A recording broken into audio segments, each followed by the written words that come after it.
Good morning students, welcome to class 8. Today we are going to study chapter number 8 question answers. Question answers क्या है? First जैसे short answer type question से हम start करते हैं. What is the function of cell wall? Cell wall के function क्या हो सकता है? तो सेल वॉल मतलब प्लांट सेल में होते हैं. ये क्या करते हैं? शेप देते हैं, रिजिडिटी मजबूती देती है to the plant cell. Plant cell के एक शेप देना और मजबूती देना ये सेल वॉल का काम है. What is the nucleus and what is is function? Nucleus और इसके फंक्शन क्या है? What is nucleus? न्यूक्लियस किसे कहा जाता है? Nucleus is a dense body found in the centre of the cell. Cell के अंदर जो डेंस बॉडी होते हैं उसको कहा जाता है न्यूक्लियस. जैसे ये है न्यूक्लियस, ये सेल है, साइटोप्लाज्म और बीचों बीच मैक्सिमम बीचों बीच ये एक डेंस बॉडी होता है जिसको हम कहते हैं न्यूक्लियस. समझ में आया? तो न्यूक्लियस जो क्या करते हैं, which controls all the activities of the cell. Cell के सारे एक्टिविटीज ये कंट्रोल करते हैं. It has chromosome. इसमें क्रोमोसोम होते हैं जो जीन्स को कैरी करते हैं. और जीन्स को कैरी करना मतलब responsible for the passage of tract from the one generation to another generation. Trait रहता है इसमें. ट्रेट मतलब जिसको हम कहते हैं एलिल्स. जो हमारे क्रोमोसोम में वो एलिल्स होता है जो 10th क्लास में जाने से पढ़ोगे. तो ट्रेस मतलब वैरायटी जो हमारे पूर्वज से आते हैं वो वैरायटी उसमें रहता है. तो वो हम एक जनरेशन से दूसरे जनरेशन में ट्रांसफर होते हैं. What are cell organelles? Cell organelles किसे कहा? There are extremely small structure present in the cytoplasm. The cytoplasm is composed by many living and non-living parts called cell organelles. जैसे cell organelles किसे कहा जाता है? ये एक सेल है और ये इसमें साइटोप्लाज्म और इसमें रहता है न्यूक्लियस और उसके बाद माइटोकॉन्ड्रिया. ये माइटोकॉन्ड्रिया है, एंडोप्लाज्मिक रेटिकुलम, गोल्गी बॉडी, ये सब चीज़ अलग अलग चीज़ होता है. राइबोसोम, लाइसोसोम, राइबोसोम इसके अंदर होता है एंडोप्लाज्मिक रेटिकुलम के अंदर. ये सारे चीज़ को हम कहते हैं ऑर्गेनेल्स, जो लिविंग भी हो सकता है, non living, which are concerned with the cell function. Cell function के साथ जुड़े हुए रहते हैं. Why do cell multiply? Cell क्यों मल्टीप्लाई होते हैं? एक सेल से दो सेल, 2 से 4 क्यों होते हैं? Cell multiply because of growth of organism. Organism के ग्रोथ के लिए, जैसे हम जब क्या होता है, जब जन्म लिए तब हमारा जो फर्स्ट जो सेल होता है, एक सेल, उससे 2, 4, अब जब जन्म लेने के बाद एक लंबा चौड़ा आदमी बन जाता है. बिकॉज ऑफ एक सेल से स्टार्ट होता है. अगर सेल डिवाइड ना हो तो आप ऑर्गेनिज्म कैसे बनोगे? तो then repair the cell repair भी करते हैं. कोई भी सेल डैमेज हो जाए तो उसको रिपेयर करना भी सेल डिवीजन का काम है. लॉन्ग आंसर टाइप क्वेश्चन में है. फर्स्ट क्वेश्चन देखिए. थोड़ा बहुत मैंने इस बार जो क्वेश्चन लिखा है थोड़ा बहुत मैंने ये बुक से, सारे बुक से रिलेटेड नहीं है. लॉन्ग आंसर टाइप में मैंने थोड़ा बहुत चेंजेस किया है. उसको इसके लिए आपको टेंशन लेने की ज़रूरत नहीं है. आप सोचोगे, आप बोलोगे मैम आपने क्यों बुक के सारे क्वेश्चंस नहीं लिखवाए? सारे क्वेश्चन रिलेटेड क्वेश्चन मैंने इसमें लिखवाए. जो क्या है आपको मतलब आप जब नोटबुक में लिखोगे आप समझ जाओगे चैप्टर के रिलेटेड सारे क्वेश्चन लिखा है. क्योंकि आप 8 बोर्ड क्लास में हो. बोर्ड क्लास में हमें चैप्टर के रिलेटेड क्वेश्चन लिखने होते हैं. तो इसीलिए मैंने इस चैप्टर में से बहुत सारे क्वेश्चन आ सकता है, इसीलिए मैंने थोड़ा बहुत चेंजेस किए. What are the basic unit of life? Why are they so called? ये आपके बुक के क्वेश्चन है. समझ में आया? वाह, बेसिक यूनिट लाइफ किसे कहा जाता है और क्यों इसे कहा जाता है? और दूसरे क्वेश्चन देखिए, आपको घुमा फिरा के क्वेश्चन भी दे सकते हैं. दूसरे क्वेश्चन क्या है? Cells are basic structural unit of living organism, explain. इसमें first question what is the basic structural unit of life, तो आपको सेल लिखना है. इसमें क्वेश्चन ना देके टोटल लिख दिया. Cell are the basic structural unit of living organism, explain. Why are they so called? क्यों बेसिक स्ट्रक्चरल यूनिट कहा जाता है? सेम क्वेश्चन है ना? तो आंसर देखिए, cell are basic unit of life. The first question का आंसर मैंने दे दिया. Then cells are assemble to make the body of every organism. सारे ऑर्गेनिज्म में सेल मेन चीज़ है. यूनिट, इस एक यूनिट जुड़ के पूरे ऑर्गेनिज्म बनते हैं. There are millions of living organism. बहुत सारे, मिलियंस मतलब लाखों लिविंग ऑर्गेनिज्म है. They are of different shapes and size. अलग अलग शेप के साइज के होते हैं. An organism with billions of cell begins life as a single cell. मतलब जो लाखों सेल के होते हैं एक ऑर्गेनिज्म, जैसे ह्यूमन बॉडी, लाखों सेल, लाखों क्या बिलियंस ऑफ सेल्स होते हैं, लेकिन स्टार्ट करते हैं लाइफ एक ही सेल से.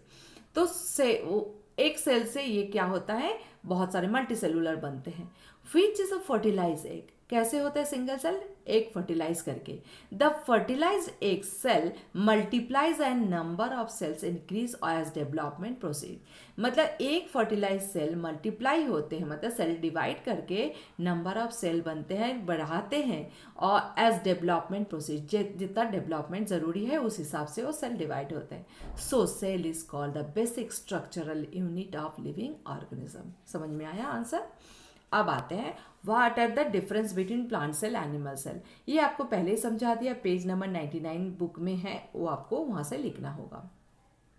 Make a sketch of human nerve cell, what function do nerve cell perform. तो ह्यूमन नर्व सेल क्या किसे कहा जाता है, मैं उसके स्केच बनाइए, मतलब डायग्राम जो 95 पेज नंबर में है उसको डायग्राम आप ड्रॉ कीजिए। उसके बाद what is the function of nerve cell, क्या फंक्शन है, the nerve cell receives and transfer messages, क्या नर्व सेल रिसीव करते हैं और ट्रांसफर करते हैं messages, thereby helping to control and coordinate the working of the different parts of the body. तो क्या होता है, नर्व सेल मतलब मैसेज को ट्रांसफर करते हैं, काम करना, रिसीव करना, ट्रांसफर करना। जी आपके 5 सेंस ऑर्गन है, सेंस ऑर्गन मतलब सेंस बाहर से लेते हैं, रिसीव करते हैं और ट्रांसफर करते हैं मैसेज। और ये क्या करते हैं, बॉडी के कंट्रोल एंड सारे ऑर्गन्स को, बॉडी के ऑर्गन्स को कंट्रोल एंड कोऑर्डिनेट करते हैं। ठीक है, अब write a short notes of the following, cytoplasm, nucleus of a cell, cell membrane and chromosomes. Cytoplasm, it is a jelly-like substance found in between the nucleus and the cell membrane. Cell membrane और nucleus के बीचों बीच jelly जैसे substance होता है. It contains nucleus and many small structure called organelles. इसमें क्या रहता है, न्यूक्लियस होते हैं और बहुत छोटे छोटे छोटे छोटे पार्टिकल्स होते हैं जिसको सेल ऑर्गेनल्स कहा जाता है. Along with the nucleoplasm forms a living substance of the cell called the protoplasm.